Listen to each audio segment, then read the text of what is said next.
श्री राम जय राम जय जय राम। राधे श्याम राधे श्याम जय जय राधे श्याम। श्री राम जय राम जय जय राम। श्री गणेशाय नमः। श्री सीतारामाभ्यां नमः। श्री हनुमते नमः। श्री उमापतये नमः। श्री गुरुवे नमः। सब संतन की जय जय जय जय सीताराम। राधे श्याम। श्रीमद्भागवत महापुराण चतुर्थ स्कंद 21वां अध्याय।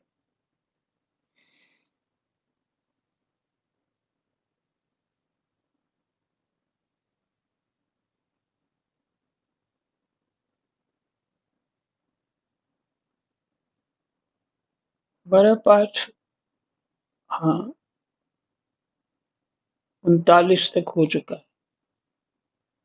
फिर भी 37 से शुरू कर रहे हैं।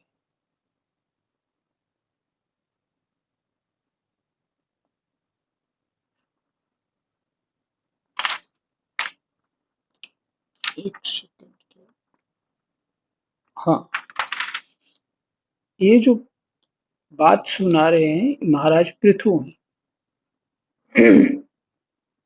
महाराज पृथु कहते हैं, सहनशीलता, तपस्या और ज्ञान, इन विशिष्ट विभूतियों के कारण वैष्णव और ब्राह्मणों के वंश स्वभावतः ही उज्ज्वल होते। उज्ज्वल का अर्थ है धर्माचरण वाले। उन पर राजकुल का तेज, धन, ऐश्वर्य और आदि, और भी कुछ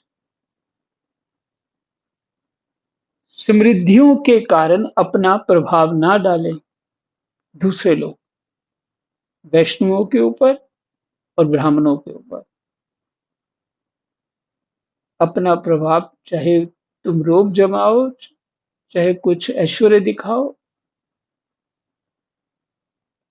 प्रभाव वही जब ब्राह्मण और वैष्णव के ऊपर दिखाता है जो शास्त्र ना पढ़ा हो, अर्थात सुना भी ना हो, गुरुमुख ना हो, वही ऐसी दुष्ट बुद्धि बना सकता है। गोस्वामी जी कहते हैं, किसी के मुख से एक बार भी राम शब्द निकल जाए,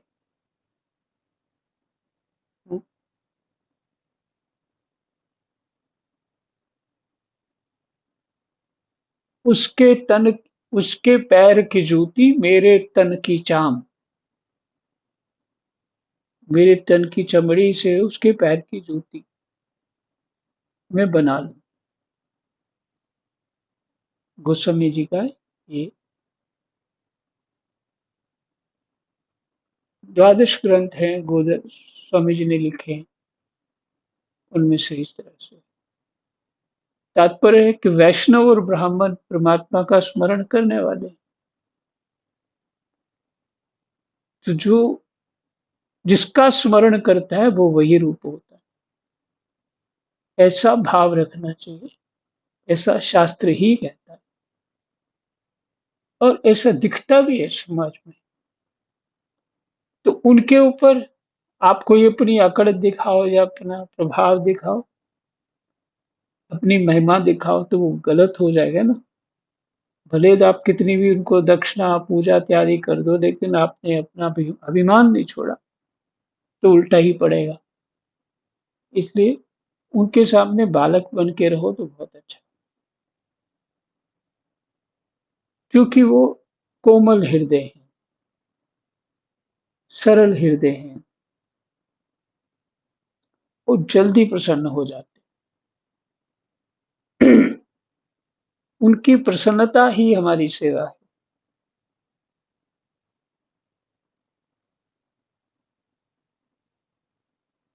और जब कोई किसी का आदर करता है ना,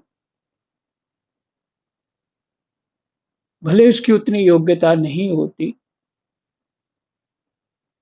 तो धीरे-धीरे वो अपनी उस योग्यता को बढ़ाना शुरू करता है, अपनी योग्यता को बढ़ाना शुरू कर देता है।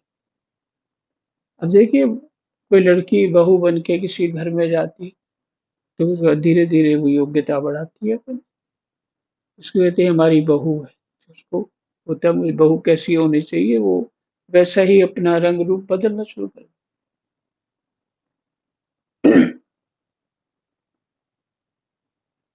सबके साथ है, साधुओं को भी कोई भले उतना ही गुण वाला नहीं हो, तो उसको आदर से और वैसे ही उत्तम भाव से उसका सम्मान करते, सेवा करते हैं, तो वो भी उसके भी गुण बढ़ जाते हैं। साधु के जो जिसका करते हैं उनके गुण बढ़ जाते हैं, और वो पुण्य तो हमको मिलेगा ही।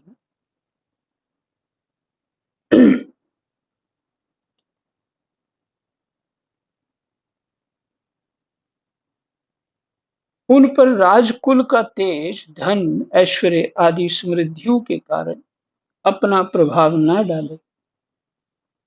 ब्रह्मादि समस्त महापुरुषों में अग्रगण्य ब्राह्मण भक्त पुराण पुरुष श्री हरि ने भी निरंतर इन्हीं के चरणों की वंदना करके अविचल लक्ष्मी और संसार को पवित्र करने वाली कीर्ति प्राप्त की।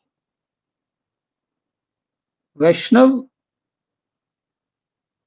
और जो ब्राह्मण है,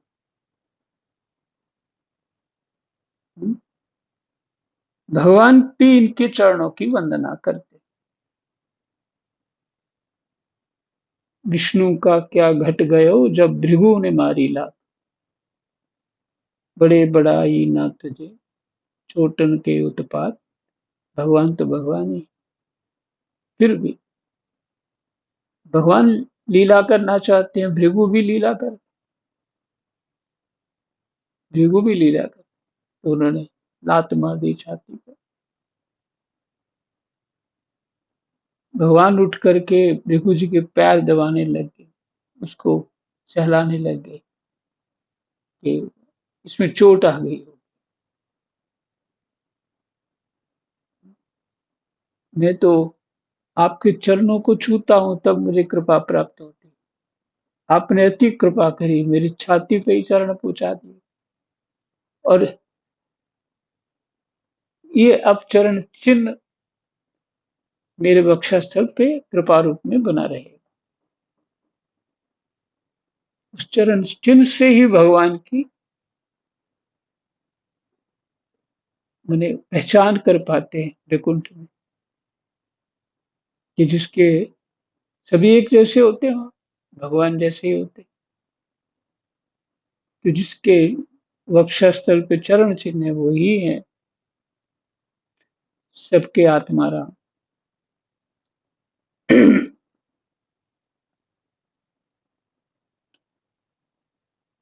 तो पवित्र की कीर्ति अविचल लक्ष्मी भगवान ने ब्राह्मणों की चरण वंदना से ही प्राप्त की है। आप लोग भगवान के लोक संग्रह रूप धर्म का पालन करने वाले हैं। आप लोग भगवान के लोक संग्रह रूप धर्म का पालन करने वाले हैं। जहां तक मेरी समझ है, लोक संग्रह क्या हो? भगवान कृष्ण जो कर्तव्य कर्म दिखाते हैं, या उन्होंने युद्ध किए, पुण्य कार्य किए, बड़ों की सेवा की। भगवान को तो कोई आवश्यकता नहीं, फिर भी किए। ये किस लिए? लोक संग्रह, संसार के भले के लिए।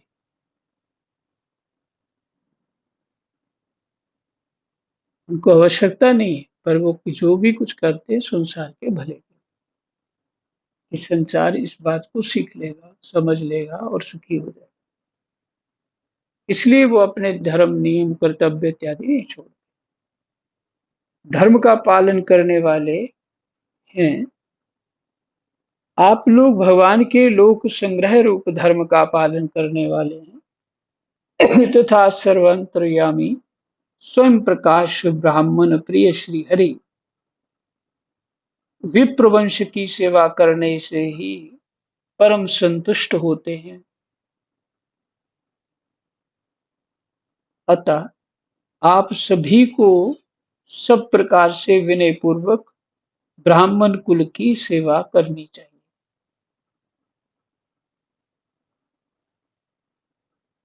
इनकी नित्य सेवा करने से शीघ्र ही चित्त शुद्ध हो जाने के कारण मनुष्य स्वयं ही ज्ञान और अभ्यास आदि के बिना ही परम शांति रूप मोक्ष प्राप्त कर लेता है।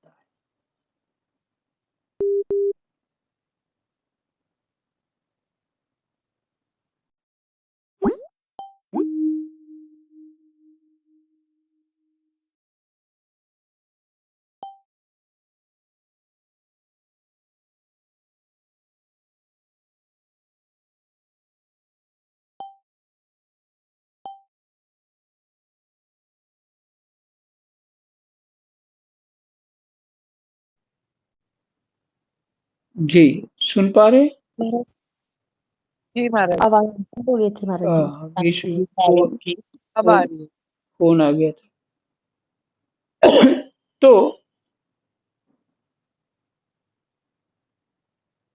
इनकी नित्य सेवा करने से शीघ्र ही चित्त शुद्ध हो जाने के कारण मनुष्य स्वयं ही ज्ञान और अभ्यास आदि के बिना ही परम शांति रूप मोक्ष प्राप्त कर लेता है।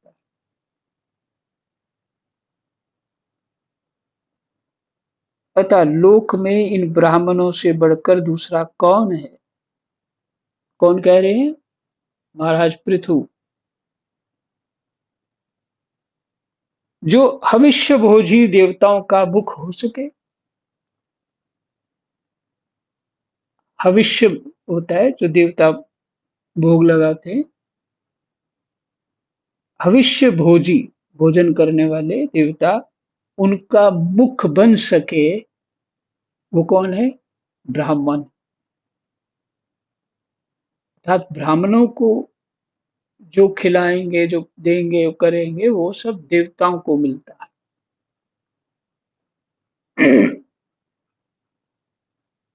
उपनिषदों के ज्ञान परक वचन एकमात्र जिनमें ही गतार्थ होते हैं। उपनिषदों के ज्ञान परक वचन एकमात्र जिनमें ही गतार्थ होते हैं,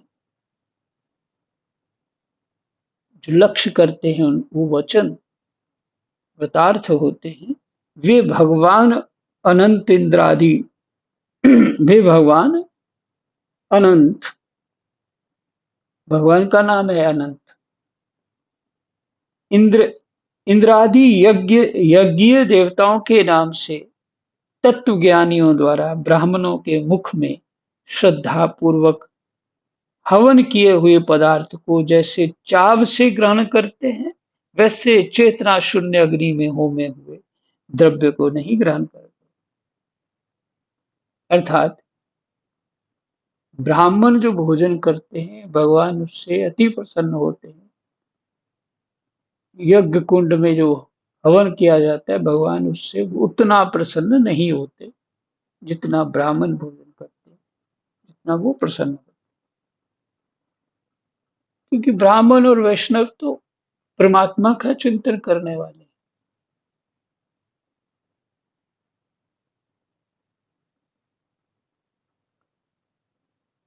अच्छा, कई स्तर होते हैं ना ब्राह्मणों के, स्तर भी तो होते।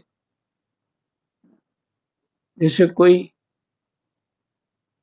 व्यापारी है तो सब व्यापारी कहे जाते हैं बहुत सारे लोग, लेकिन छोटा बड़ा, गुणी अवगुणी सब तरह के व्यापारी। उसी तरह क्षत्रियों में होते हैं, ब्राह्मणों में भी होते हैं, शूद्रों में भी होते हैं। तो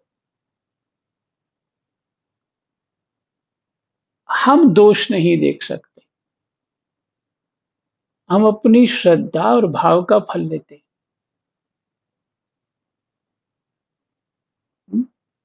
और वो अपने, चाहे वो पाखंड कर रहे हैं, वो उनका धर्म है। हमारा धर्म क्या है?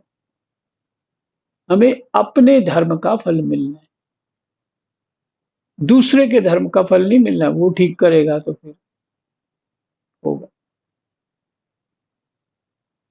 और इसमें सावधानी ये है, जैसे कोई वैष्णव ब्राह्मण निष्ठ हो तो वो जैसे भी कुछ करे तो वो आ, किसी को भी दे दे, अगर निष्ठ है तो वो लाभ उसको अपने भाव का हो ही जाएगा। और कहीं थोड़ी सी भी निंदा हो गई ना, तो हानि भी उतनी हो जाएगी।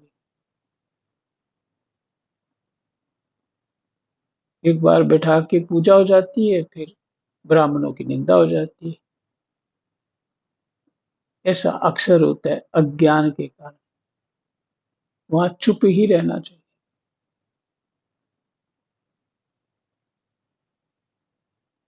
तो क्या महाराज पृथु नहीं जानते हैं कि इनमें अवगुण गुण होते हैं?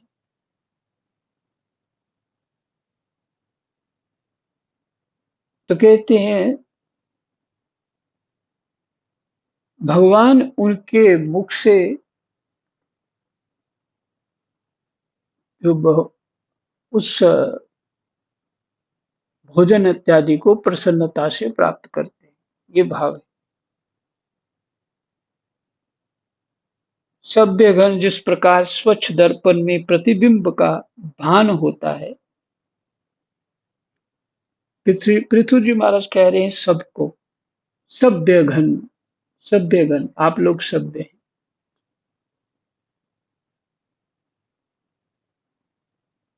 जिस प्रकार स्वच्छ दर्पण में प्रतिबिंब का भान होता है, अपना प्रतिबिंब दिखता है, उसी प्रकार जिससे इस संपूर्ण प्रपंच का ठीक ठीक ज्ञान होता है, उस नित्य शुद्ध और सनातन ब्रह्म अर्थात वेद को, जो परमार्थ तत्व की उपलब्धि के लिए श्रद्धा, तप, मंगल आचरण, मंगलमय आचरण, स्वाध्याय विरोधी वार्तालाप, ऐसी वार्तालाप जैसे स्वाध्याय में विघ्न पड़ता है, अथवा जिसका ज्ञान नहीं वैसी चर्चा करने लग जाते हैं। मुझे ये अनुभव हो रहा है, वो हो रहा है। जब सत्व बुद्धि बढ़ जाएगी तब चुप हो जाओगे, अनुभव नहीं बोलोगे तब।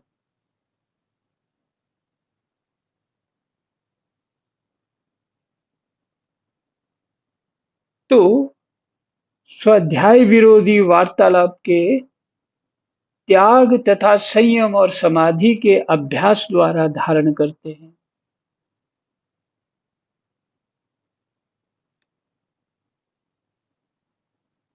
सभ्यगण जिस प्रकार स्वच्छ दर्पण में प्रतिबिंब का भान होता है,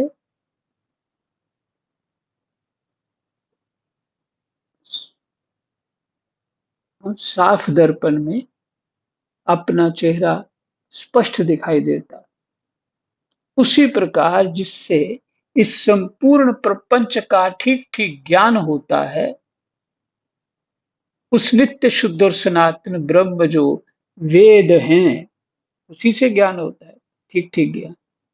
वो जो परमार्थ तत्व की उपलब्धि के लिए वेद को श्रद्धा, तप, मंगलमय आचरण, स्वाध्याय विरोधी वार्तालाप के त्याग, उस उस वार्तालाप को छोड़ देता है जो स्वाध्याय विरोधी होता है, तथा संयम और समाधि के अभ्यास द्वारा धारण करते हैं, वेद को धारण करते हैं इन गुणों के साथ। उन ब्राह्मणों के चरण कमलों की धूलि को मैं आयु पर्यंत अपने मुकुट पर धारण करूं।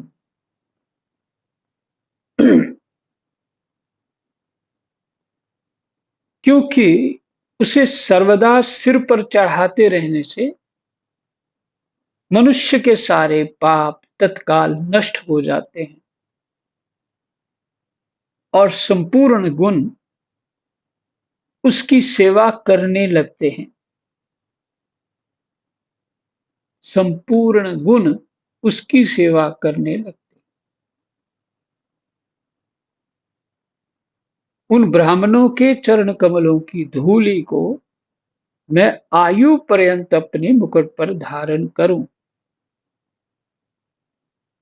ये श्रद्धा, क्योंकि उसे सर्वदा सिर पर चढ़ाते रहने से, धारण करते रहने से मनुष्य के सारे पाप तत्काल नष्ट हो जाते हैं और संपूर्ण गुण उसकी सेवा करने लगते हैं।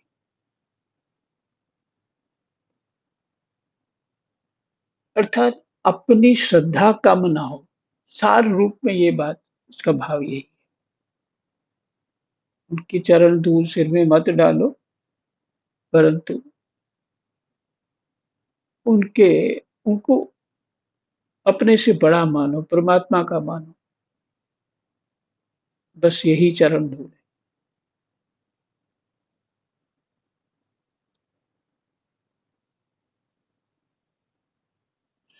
तो उसको संपूर्ण गुण उसकी सेवा करने लगते हैं, अर्थात सभी गुण उसमें प्रवेश कर जाते हैं।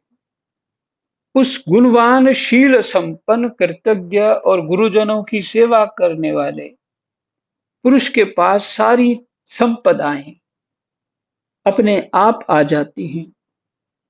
अतः मेरी तो यही अभिलाषा है कि ब्राह्मण कुल, गोवंश और भक्तों के सहित श्री भगवान मुझ पर सदा प्रसन्न रहे।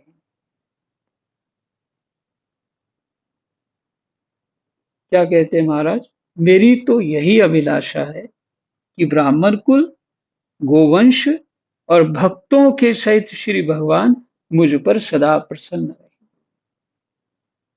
यहीं तक पाठ करते हैं। कृष्णाय वासुदेवाय हरये परमात्मने प्रणतक्लेशनाशाय गोविन्दाय नमो नमः। जय जय।